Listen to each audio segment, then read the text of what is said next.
Hi everyone! Guys, dito na dumating na yung parcel. Ang bigat. Alam niyo na kung kanino to. Ito mga parcel na to guys. O sino mga farm mom dyan, alam niyo na kung kanino. So ngayon guys, naubusan na ako ng stocks para sa ating mga cats. Kasi meron din mga stray cats na rin na pumapasok sa gate. Nakakaawa din guys, binibigyan din namin. So ngayon guys, eto yan, good for 3 weeks 3 weeks lang to guys sa kanila. Ayan. Iba pa yung mga chicken na nilalagyan ng kalabasa, iba pa yung cat food, kasi yung sa aso ko naman dog food, madalas na pinapakain ko sa aso yung mga luto talaga guys. Tapos kumisan bumibili ako ng mga pedigree na wet food. Yun ang nilalagay ko sa kanilang dog food. Ganun guys, ganun katindi pag farm mom ka. Isa. So ngayon, ito siya. Mag-o-open tayo, mag-unboxing tayo ng ating parcel. Mas mahal pa ang pagkain ng ating mga fur babies kesa sa ating kinakain. O, diba? Ayan. Kasi guys, hindi naman sila pwede guys magtrabaho.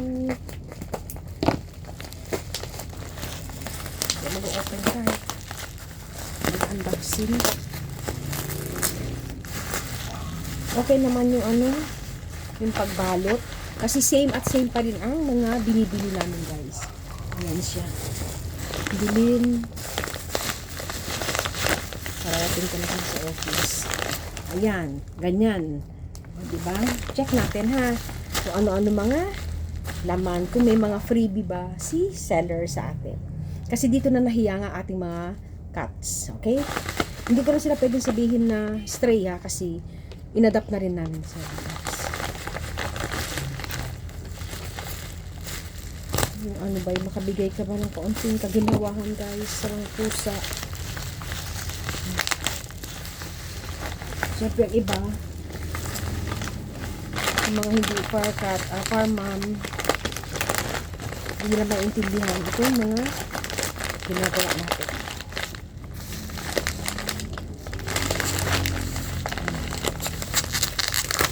Oh, ito yung mga madilis silang mga real meat ito. Ito yung mga hilig talaga nilang kainin. Ito ay hinahalo ko ito guys sa cat food na dry. Yan, imimix ko lang siya. Kung minsan naglalagay ako ng nilagang kalabasa. Pag may chicken, hindi ako nagpa-fry chicken, agad iboboil ko lang siya. Konting salt lang, walang cubes, walang lahat para ang kidneys nila ay hindi masira agad. Ganun guys, ganun. Ayan. Madalang ako magpakain ng mga fried. More on na nilaga. Yun, tapos maglalagay ako ng more on kalabasa, patatas. Mix. Para palalambutin ko talaga guys yung sauce niya, i-mix ko sa kanilang mga cat food na dry. Ito din, kumbaga ito yung mga giging pang appetizer nila. Minsan pag medyo busog sila, merienda nila, kumukuha lang ako rito ng isang piraso para ilalagay ko na sa kanilang mga cat bowl. Ito, ayan siya guys ha. Ito siya, ito. So dalawa na yan. Happy guys no? Pero happy kami. Happy ka pa. Meron na naman cat food ang ating mga cats. Kaya dumadami sila kasi siguro parang feeling ko lang na itong mga inadapt naming cats, siyempre lumalabas sila. Hindi pwede sa loob lang sila ng bahay. Lalabas sila. Siguro sinasabi nila sa ibang cats na okay yung buhay nila dito sa amin. Kaya kadalasan may mga maliliit, mga kuting, yan, binibigyan din sila namin guys. Pero hindi naman namin sila ma-afford na ipasok lahat. Yan siya guys. Kasi ang iba may mga tag. Ibig sabihin, meron may maari. Diba?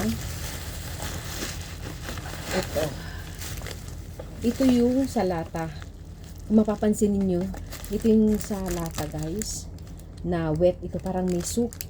Ito parang may soup. Mamaya i-open ko isa-isa. I-open ko para makita niyo itsura ha.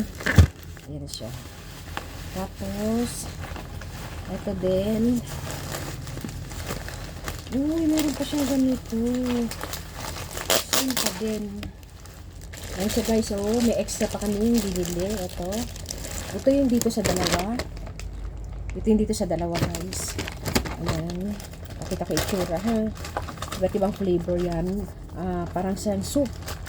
Pero may mga meat din siya. Pinahalo namin to sa cat food. Ayan. Iba't ibang flavor. Ayan siya guys. May violet to mga tuna with fish roe. Tapos may salmon and carrots. Yun. Meron din tuna. Yan siya. Tapos itong blue, may chicken tuna breast. Ito. So, di ba nagpe-breast at chicken din sila, yung mga tinola cut.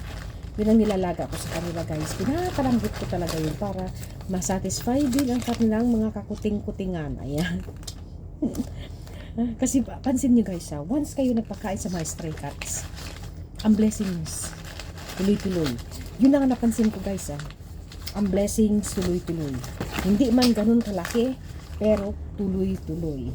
Ibig sabihin, hindi ka mawawalan. Hindi ka mauubusan ng biyaya. Diba? Kasi nga sila,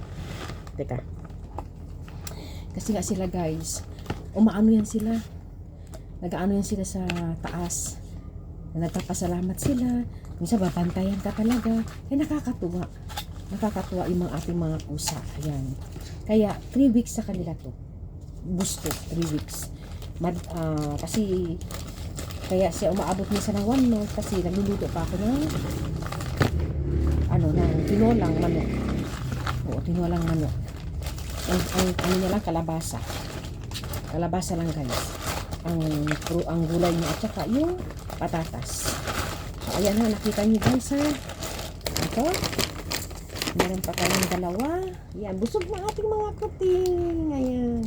Tapos meron pa tayo sa lata, Yan, itong sa lata guys. Ito meron na, may free. Ito. Masyadong siya guys, masyadong seal. Kasi dito na sila nahiyang.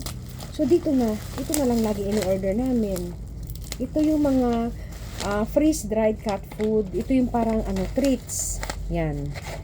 Pero dito yung yung sinasabi kong dry food. Ito yung mix mo dito sa mga ito. Ito, napakita ko na sa inyo itsura guys napakita ko na itsura.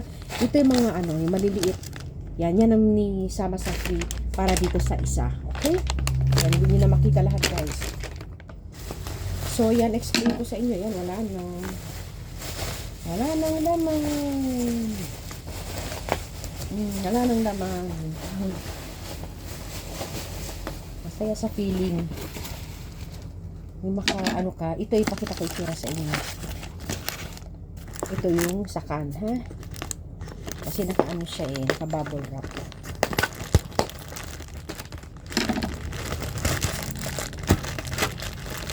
Ito guys. Ito yung chicken soup. Ito yung soup nila. Pag binuksan mo to, matubig talaga siya guys, Diba? Matubig talaga siya. May flavor ng chicken soup. May flavor naman ng chicken tuna. Ayan. Yan ang mini-mix namin. Kung minsan naglalagay ko ng konti lang rice. Baka rin ako, ako ng tawag na ito. Ito naman, chicken tuna din. Kung minsan, may time na nagkikrave sila sa kanin na malambot. Naglalagay ako nito. Ito guys, sa kanin. Pero konti lang yung kanin, mas madami ito. Tapos nalagyan ko siya ng chicken na na tinola. Pack lang guys, talagang ubus. O ilan sila? 4 yung namin, yung pusa. May mama cat, may lab-lab, meron nat-nat. Tapos may maliit pa na mga may maliit pang dumating. Kaya dapat natin kumbaga parang hindi man sila guys makatrabaho para sa sarili nila ba. Maawa ako sa kanila guys.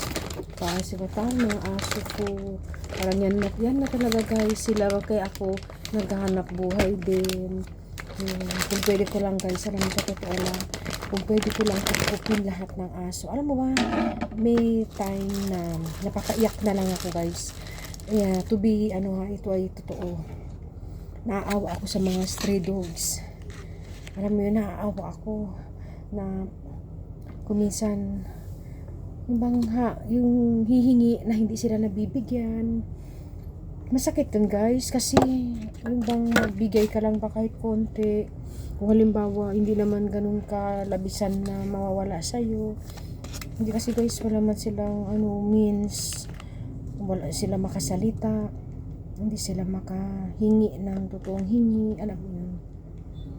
Kaya yun lang talaga na ko guys, sa kanila, naawa talaga ako guys, na hopefully na sinabi ko talaga na pag talaga ako ng pera, mag-ano talaga ako na, alam mo yun, yung parang isang lugar lang sa province, tapos andoon yung mga stray dogs, tapos fresh air sila, meron lang silang kasi silungan, may mga pagkain sila. Masaya na ako nun guys, sa totoo lang. So ngayon lang nagagawa ko lang is mag-share lang, mag-donate. Yun lang talaga kaya ko muna sa ngayon. Hindi ko pa afford na magbigay sa kanila ng lahat ng shelter, pero God knows talaga guys kung ano talaga yung gusto ko mangyari sa ating mga stray dogs, stray cats. Yun, kaya hindi ko talaga matiis na minsan makita ko sila sa daan.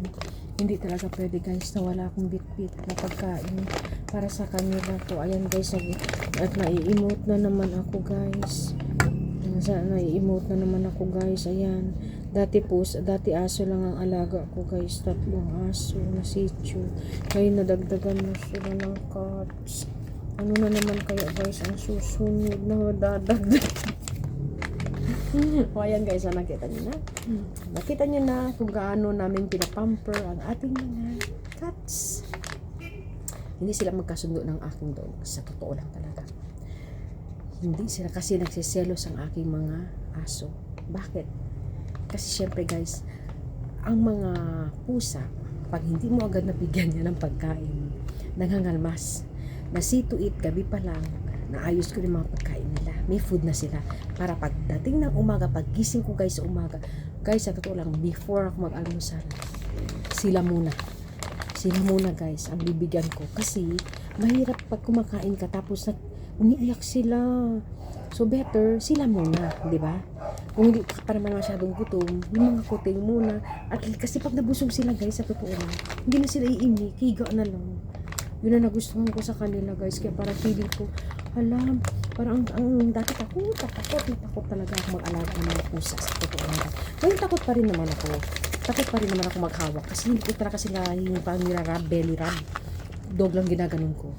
Natatakot ako belly rub sa kanila kasi baka sila maghalik sa akin. O, di ba? Yung top lang sa mga ulo lang, ganun lang. Tsaka pakain, tawag sa pangalan, yun. Okay na. Thank you guys.